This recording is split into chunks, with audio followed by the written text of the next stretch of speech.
Assalamualaikum warahmatullahi wabarakatuh. Perkenalkan, nama saya Aida Safirari Hadatul Aisy dengan NIM 2406071100059. Di sini saya akan menerangkan tentang materi 1 sampai 7 jaringan komputer. Jaringan komputer adalah satu atau lebih perangkat digital seperti komputer, smartphone, printer, atau server yang terhubung satu dengan yang lain. Sederhananya, jaringan membuat perangkat-perangkat ini bisa berbicara dan bekerja sama. Pada slide ini menjelaskan data peer-to-peer. Nah, data peer-to-peer adalah data yang dibagikan atau dipertukarkan secara langsung antara dua perangkat komputer yang setara tanpa melalui server pusat. Nah, di sini terdiri dari mode pengiriman informasi, yaitu simplex, full duplex, atau half duplex. Kalau simplex merupakan data yang mengalir dalam satu arah. Nah, satu perangkat ini berfungsi pengirim dan yang lainnya sebagai penerima. Kalau full duplex ini data yang mengalir dua arah tetapi tidak pada waktu yang bersamaan. Kedua perangkat bisa mengirim ataupun menerima. Jikalau half duplex merupakan data yang mengalir dua arah secara bersamaan. Nah, kedua perangkat bisa mengirim maupun menerima.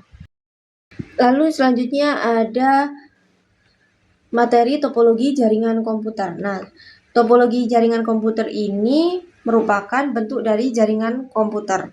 Dalam perkembangannya terdapat banyak topologi jaringan komputer ini dibagi menjadi 7. Yang pertama point-to-point, bus, ring, star, tree, mesh, dan line. Untuk point-to-point ini hanya menggunakan dua komputer saja, menggunakan kabel UTP dan membalik antara transmitter dan receiver. Untuk yang bus, dia menggunakan kabel koaksial dan ini dapat digunakan pada banyak komputer. Nah, masalah yang terjadi pada tabrakan data. Jika tabrakan data ini bisa menimbulkan kerusakan. Dan ini hanya boleh ada satu komputer yang menggunakan jaringan komputer untuk menghindari tabrakan data, karena data akan dikirimkan secara broadcast ke seluruh komputer yang ada di jaringan komputer. Selanjutnya ada ring. Pada ring ini pengembangan dari topologi jaringan bus. Dia menggunakan kabel koaksial juga yang menghubungkan kedua ujung kabel koaksial. Nah, di sini menggunakan token untuk giliran mengirim data. Semakin banyak komputer, maka jaringan semakin lambat karena menunggu giliran tersebut. Kalau satu komputer rusak, itu menyebabkan jaringan komputer lumpuh. Selanjutnya ada star. Nah, star ini menggunakan konsentrator atau hubungan atau switch. Nah, ini menggunakan kabel UTP. Kalau satu komputer rusak, itu tidak akan mempengaruhi jaringan komputer. Jikalau hub atau switch yang rusak, ini membuat jaringan komputer lumpuh. Selanjutnya ada tree. Tree ini gabungan antara star and bus. Dia memiliki backbone dan jaringan dapat berkembang. Yang mesh ini pada jaringan wireless, data dikirimkan secara broadcast karena menggunakan media transmisi udara. Ketika terlalu banyak node atau klien yang mengirimkan data secara bersamaan, maka terjadi broadcast storm yang dapat menyebabkan jaringan lumpuh. Nah, setiap perangkat memiliki jalur khusus ke perangkat lain pada topologi jaringan yang mesh ini. Nah, dimungkinkan pada jaringan nirkabel. Pada prakteknya cukup sulit karena akan terjadi broadcast storm. Lalu yang selanjutnya ada topologi jaringan lain. Nah, ini tidak beda jauh dengan ring. Dia menggunakan satu kabel utama sebagai jalur komunikasi di mana setiap perangkat dihubungkan secara berurutan menggunakan konektor seperti BNC. Nah, ini memiliki kelebihan mudah dikembangkan dan cukup mudah untuk menambahkan perangkat baru di ujung kabel. Seperti itu. Pada slide ini kita menjelaskan tentang TCP, UDP, serta ICMP. Pada TCP memiliki karakteristik utama. Yang pertama, fitur error correction dan acknowledgement. Yang kedua, dia relatif lebih lambat namun sangat reliable. Mengapa dia relatif lebih lambat? Karena data harus dicek ulang, lalu diberi nomor urut dan menunggu konfirmasi dari penerima. Jika data hilang, akan dikirim ulang. Nah, contoh pengaplikasiannya, komunikasi data berbasis website seperti HTTP atau HTTPS. Yang kedua, pengiriman file dalam bentuk FTP, SMB, dan lain-lain. Pada UDP, User Datagram Protocol memiliki karakteristik utama. Yang pertama, send and forget. Jadi, dia langsung kirim tanpa memerlukan konfirmasi. Yang kedua, yaitu relatif lebih cepat, namun tidak reliable. Nah, kenapa dia relatif lebih cepat? Karena tidak ada proses pengecekan error atau balasan dari penerima. Jadi, data langsung dikirim tanpa peduli sampai atau tidak. Nah, contoh pengaplikasiannya yaitu DNS request and response, video streaming, atau gaming online real time. Lebih sederhananya, UDP ini seperti menyampaikan pesan lewat pengeras suara, cepat dan langsung, tapi nggak tahu orang-orang ini bakal dengerin atau enggak. ICMP atau Internet Control Message Protocol memiliki karakteristik utama, yaitu yang pertama, digunakan untuk uji jaringan, bukan untuk kirim data utama. Yang kedua, tidak andal untuk komunikasi data biasa. Yang ketiga, biasanya digunakan untuk monitoring. Nah, contoh penggunaan pada tes koneksi jaringan atau tes waktu kirim data. Nah, ICMP ini seperti teknisi yang mengecek jalan. Dia tidak mengirim barang, tapi hanya mengecek apakah jalan ini bisa dilewati dan seberapa cepat sampainya di tujuan tersebut. TCP atau IP di sini memiliki OSI model, IP model atau IP Protocol Suite.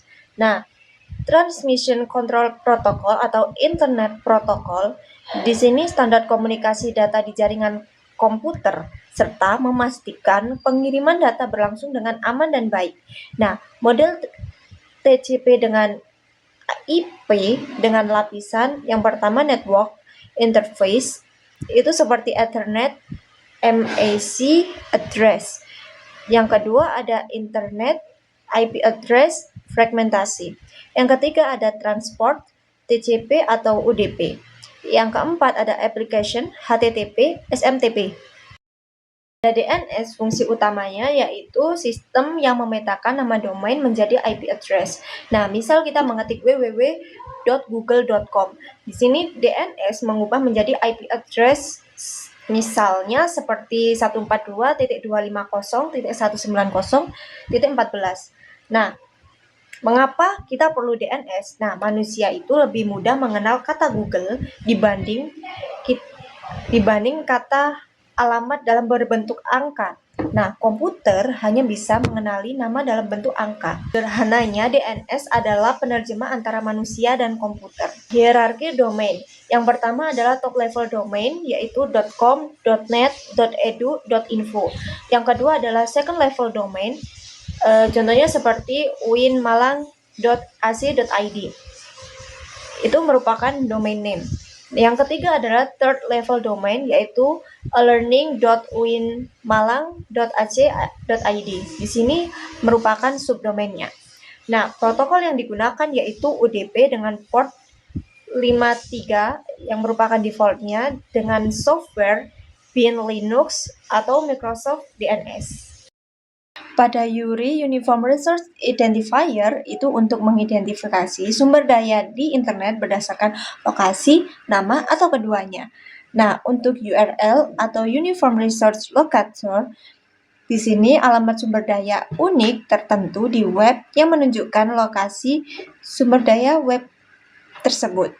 Pada URN, Uniform Resource Number or Name, di sini URN hanya mengetahui nama sumber daya tertentu tanpa mengetahui lokasinya. Pada HTTPS e-learning winmalang AC ID index PHP di sini merupakan keseluruhan yaitu URL-nya yang terdiri dari protokol, subdomain, third level domain atau third level domain, lalu winmalangnya untuk nama domainnya.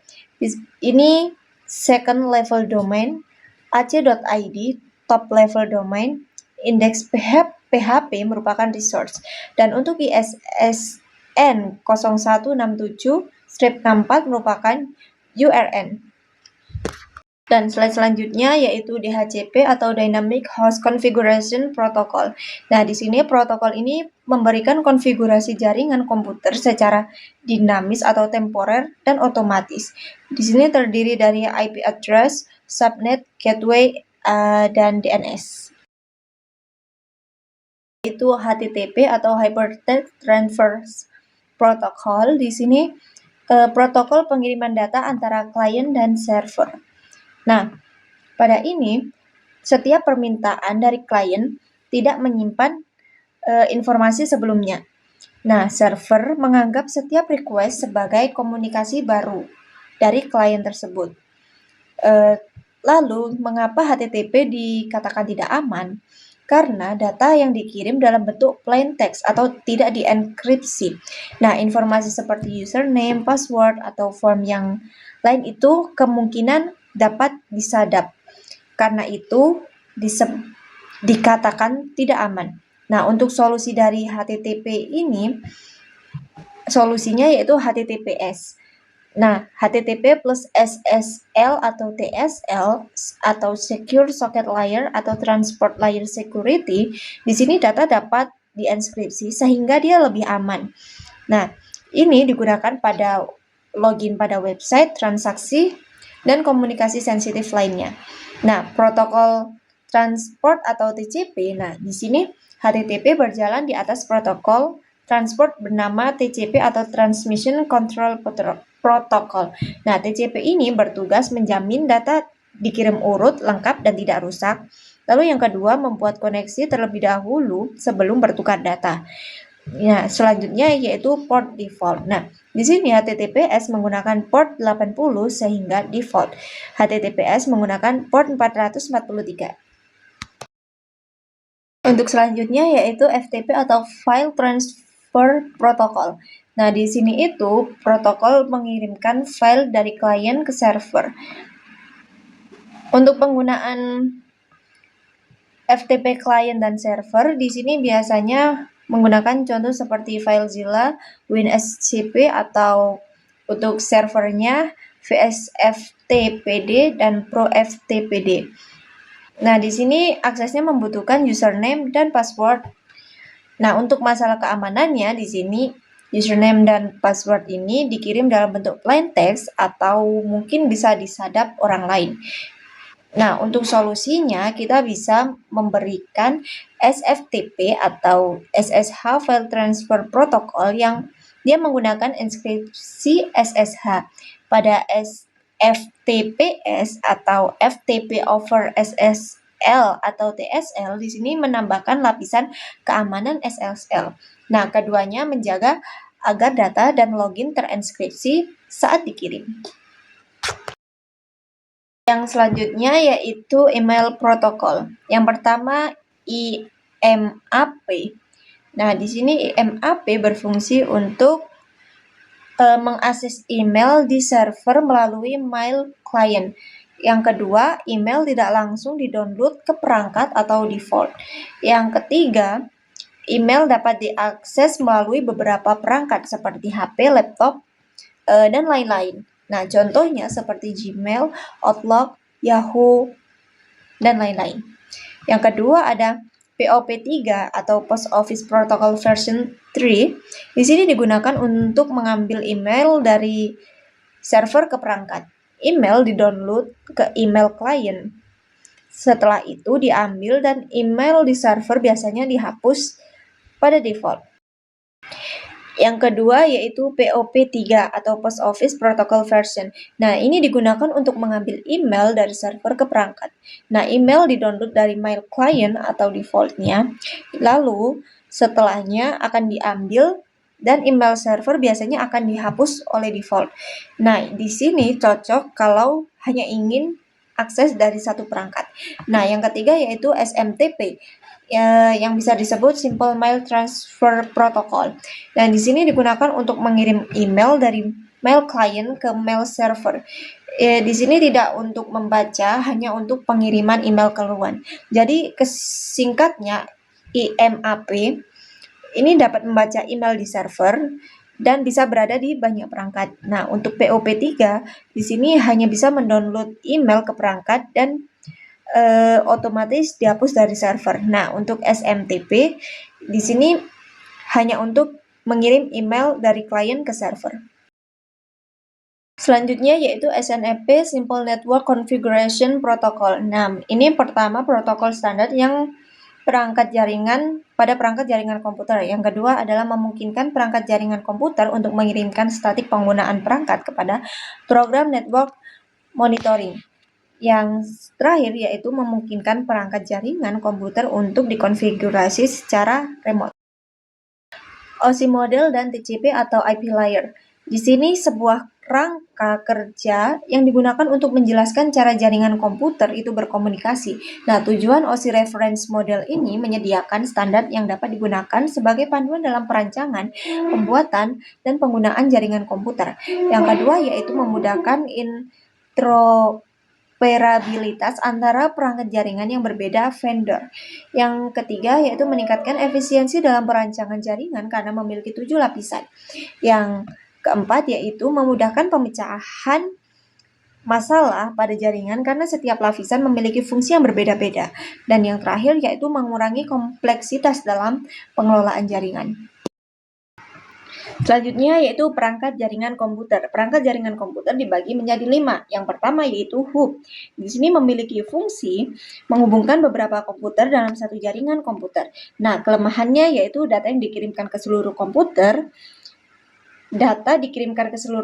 yang terhubung di hub. Nah, yang kedua kelemahannya yaitu data collision tinggi. Selanjutnya yaitu router. Nah, secara fisik dia itu mirip switch dan hub. Nah, setiap port dapat berbeda jaringan komputer. Nah, fungsinya yaitu menghubungkan lebih dari satu jaringan komputer, terus menentukan jalur pengiriman data. Selanjutnya yaitu modem yang memiliki fungsi merubah sinyal digital menjadi analog dan sebaliknya. Yang kedua yaitu memungkinkan data digital dikirimkan melalui kabel telepon atau fiber optik atau sinyal SDM. Nah, yang keempat yaitu access point. Nah, di sini memiliki fungsi menghubungkan perangkat nirkabel ke jaringan komputer. Nah, selanjutnya menggunakan frekuensi 2,4 GHz dan 5 GHz free. Nah, modenya dapat indoor, desktop, selling, outdoor. Nah, selanjutnya yaitu switch. Nah, switch ini memiliki dua jenis yaitu unmanageable dan manageable. Nah, fungsinya yaitu menghubungkan beberapa komputer dalam satu jaringan komputer. Nah, dia memiliki CAM atau Content Addressable Memory. Nah, untuk tabelnya, tabel ini untuk menyimpan informasi tentang alamat MAC atau Media Access Control dari perangkat yang terhubung ke port switch. Nah, selanjutnya yaitu manageable switch. Nah, manageable switch ini dibagi menjadi 5, yaitu network monitoring, port security, access control list, virtual private network, dan remote access. Selanjutnya yaitu jaringan komputer berdasarkan ukuran. Di sini ada PAN, LAN, WAN, MAN. PAN sendiri biasa disebut dengan Personal Area Network. Nah, jaringan ini skala kecil digunakan untuk komunikasi antar perangkat pribadi seperti koneksi antara HP, laptop, printer, atau headset Bluetooth. Nah, karena jangkauan ini sangat pendek, dia bisa dihitung hanya untuk beberapa meter. Seperti contoh teknologinya itu Bluetooth, USB, hotspot pribadi. Selanjutnya yaitu LAN, Local Area Network. Di sini jaringan dalam area terbatas seperti kantor, sekolah, atau rumah. Nah, jaringan ini menghubungkan banyak komputer agar bisa berbagi file printer, dan internet. Nah, kecepatannya cukup tinggi dan biaya relatif lebih murah. Contohnya yaitu jaringan komputer di lab komputer sekolah. Selanjutnya ada MAN atau Metropolitan Area Network. Di sini jaringan yang mencakup satu kota atau area metropolitan. Nah, ini menghubungkan beberapa LAN yang tersebar di lokasi yang berbeda. Contohnya yaitu jaringan antar kantor cabang bank dalam satu kota. Nah, biasanya ini dimiliki oleh perusahaan besar atau lembaga pemerintah. Yang terakhir yaitu WAN atau Wide Area Network. Nah, jaringan ini dalam cangkupan yang sangat luas, bisa antar negara atau benua. Nah, ini menghubungkan banyak MAN dan LAN melalui internet. Nah, contoh terbesarnya yaitu internet itu sendiri. Nah, biasanya ini dikelola oleh penyedia layanan jaringan atau ISP.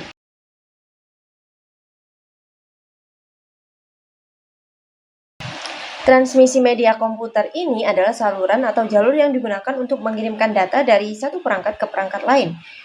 Dibagi menjadi dua jenis besar. Yang pertama yaitu guided media atau media terpandu.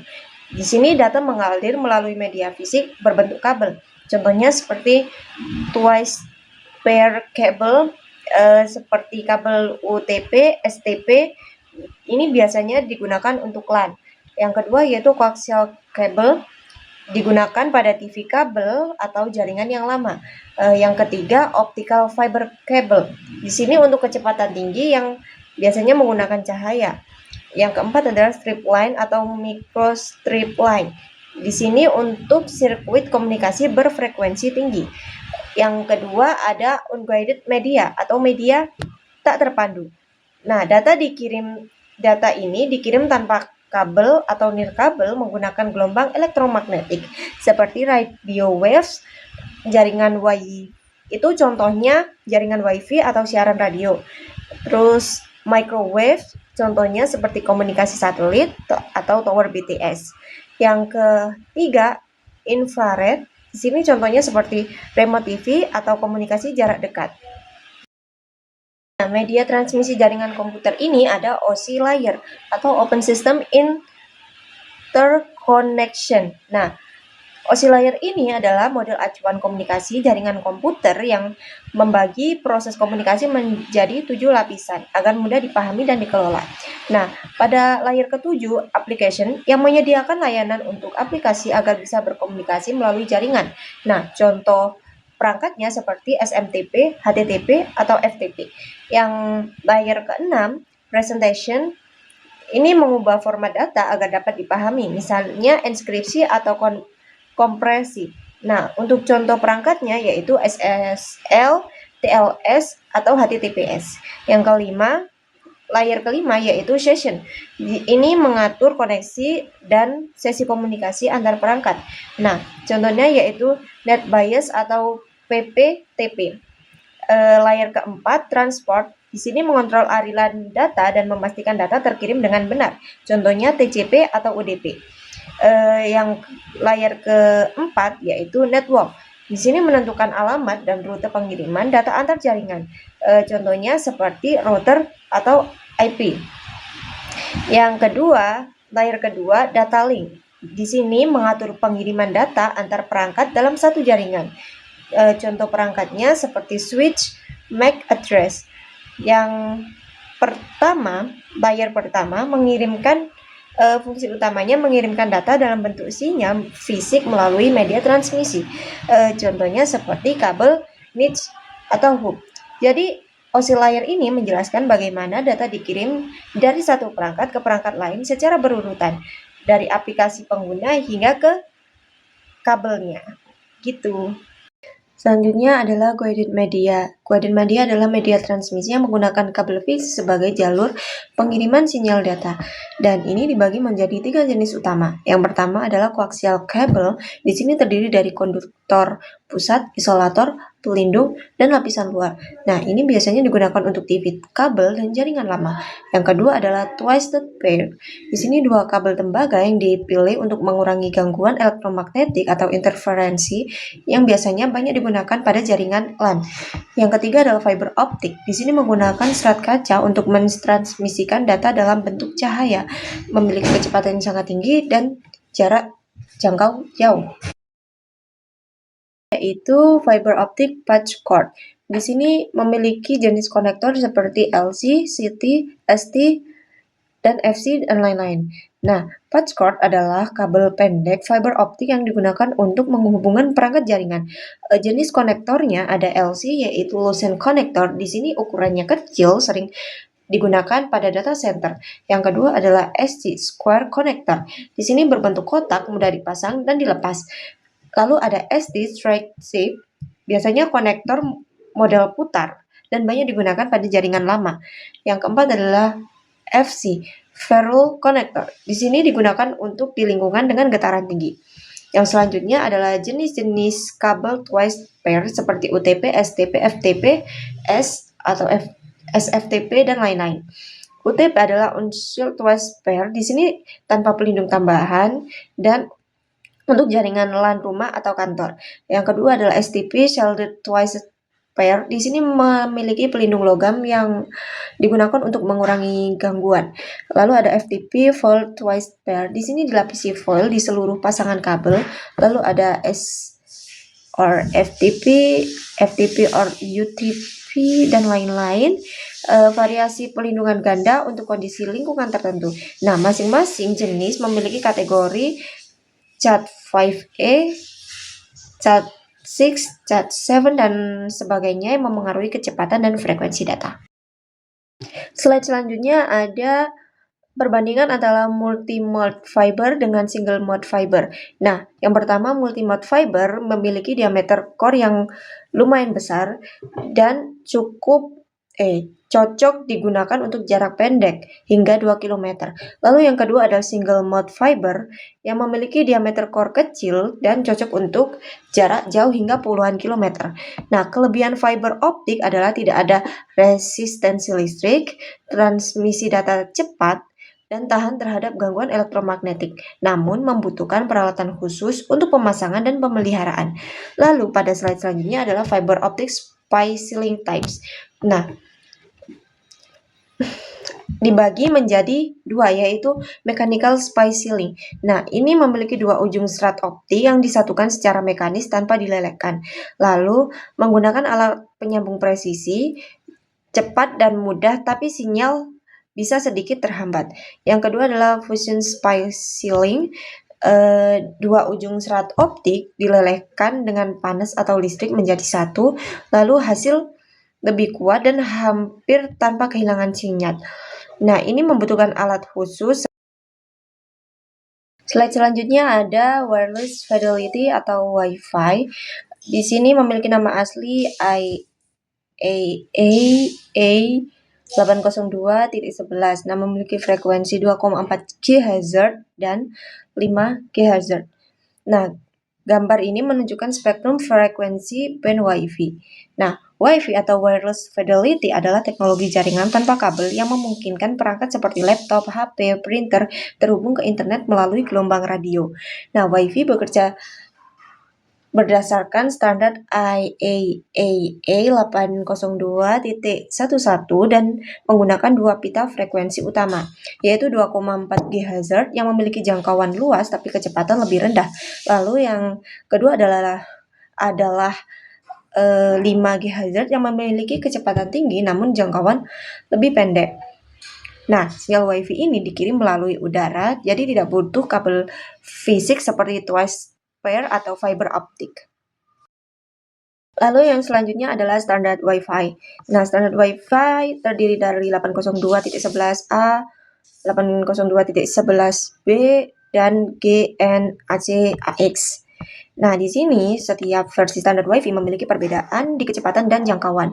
Yang pertama ada di 802.11b tahun 1999 memiliki 11 Mbps dengan frekuensi 2,4 GHz. Yang kedua ada 802.11g, di sini rilis pada tahun 2003 memiliki 54 Mbps dengan kecepatan frekuensi 2,4 GHz. Pada 802.11n yang rilis pada tahun 2009 memiliki 600 Mbps dengan frekuensi 2,4 dan 5 GHz. Yang 802.11ac dengan tahun rilis 2014 memiliki 3,6 Gbps dengan frekuensi 5 GHz. Dan yang terakhir, yang paling terbaru 802.11ax pada tahun 2019 ini memiliki kecepatan 10-12 Gbps dengan frekuensi 2,4 dan 5 GHz.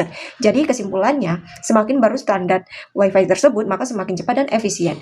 Nah, untuk pada frekuensi 2,4 GHz memiliki kecocokan untuk area luas, dan 5,5 GHz cocok untuk kecepatan tinggi di area terbatas.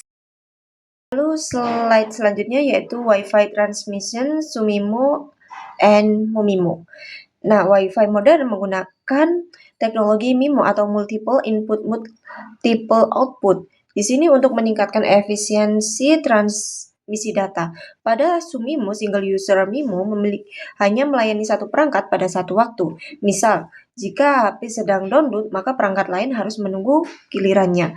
Nah, ini digunakan pada standar lama seperti 802.11n. Pada MU-MIMO, multi-user MIMO dapat melayani beberapa perangkat sekaligus seperti laptop, HP, dan TV bisa menerima data bersamaan. Nah, ini digunakan pada standar baru seperti 802.11ac dan 802.11ax. Nah, kelebihan dari MU-MIMO ini koneksi lebih cepat dan stabil untuk banyak perangkat. Lalu di materi selanjutnya ada infrared, yang ciri-ciri utamanya yaitu direct connection atau harus saling berhadapan tanpa penghalang. Lalu kecepatan transfer sekitar 2400 bps hingga 4 mbps, dan ini cukup untuk file kecil. Nah, ini tidak cocok untuk transfer file besar karena keterbatasan jarak dan kecepatan. Contoh penggunaannya pada HP lama, remote TV, transfer file antar perangkat sebelum ada Bluetooth populer. Lalu yang kedua ada microwaves. Di sini penggunaan umum biasanya digunakan untuk komunikasi point to point di permukaan bumi antar menara pemancar. Lalu di bagian lain dari gelombang mikro dipakai untuk radar, sistem navigasi, sensor sistem, radio astronomi. Nah, untuk kecepatannya sekitar 2 sampai 100 Mbps. Nah, kelebihannya ini dapat jangkauan jauh, bisa memuat lebih banyak data dibanding inframerah. Lalu keterbatasannya butuh garis lurus dan harus terpengaruh kondisi cuaca.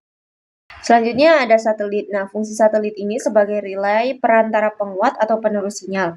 Nah, di sini jenis atau posisi satelit dibagi menjadi dua. Yang pertama ada geostationary orbit yang memiliki ketinggian kurang lebih 22.300 mil atau 35.888 km di atas ekuator bumi. Yang kedua ada low earth orbit atau LEO yang berada di ketinggian kurang lebih 2.000 km.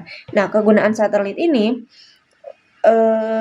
untuk internet satelit. Nah, contoh pada Satria atau Starlink. Yang terakhir yaitu Li-Fi atau Light Fidelity yang memiliki cara kerja menggunakan cahaya LED untuk mengirimkan data. Yang kedua, perubahan intensitas cahaya itu tidak terlihat oleh mata dan diubah menjadi sinyal digital 0 dan 1. Lalu yang ketiga adalah algoritma yang digunakan untuk mengubah cahaya menjadi data dan sebaliknya. Nah, kecepatan pada Li-Fi ini bisa lebih dari 100 juta kali modulasi per detik, 3,5 Gbps pada jarak 2 meter, streaming real time 1,1 Gbps pada jarak 10 meter. Nah, karakteristiknya tidak menggunakan gelombang radio seperti Wi-Fi, aman karena tidak menembus dinding, dan cepat, cocok untuk ruangan. Selanjutnya ada materi terminasi kabel UTP. Nah, alat bahannya yaitu kabel UTP, 2 konektor, tang crimping, tapi saya tidak punya. Gunting atau pemotong kabel itu ada, lalu line testernya tidak ada. Ya, fotonya seperti gambar di sini. Nah, untuk langkah-langkah terminasi kabel UTP ini dimulai dengan menggunting lapisan terluar kabel ini. Nah, ini lalu dibuka. Waktu dibuka ada kabel yang sedang yang masih belum disusun urutannya. Nah, kabel yang berpasangan itu tadi kita pisahkan lalu urutkan sesuai urutan pada di atas, seperti dimulai dari putih oranye, putih hijau, biru, putih biru, hijau, putih coklat. Nah, lalu jika udah diurutkan seperti ini dengan urutan yang putih oranye, putih hijau, biru, putih biru, hijau, putih coklat, coklat. Nah, setelah diurutkan ini, potong ujung kabel dengan tang krimping agar potongannya itu sejajar. Setelah dipotong, kita mulai memasukkan kabel ini ke dalam RJ45. Dimasukkan hingga jadi seperti ini. Habis itu, konektor RJ45 yang udah terisi kabel ini masukkan ke dalam tang krimping. Nah, itu tekan tang dengan kuat hingga ada bunyi klik. Nah, ini fungsinya untuk mengunci konektor pada kabel serta menempelkan tembaga ke setiap 8 ujung kabel yang telah diurutkan. Lalu setelah kedua ujung kabel sudah di konektor RJ45, lalu kita pergi ke LAN tester untuk memeriksa apakah semua pin terhubung dengan benar. Nah, itu pastikan lampu pada LAN tester menyala berurutan dari huruf angka 1 sampai 8 tanpa ada yang terlewat angkanya.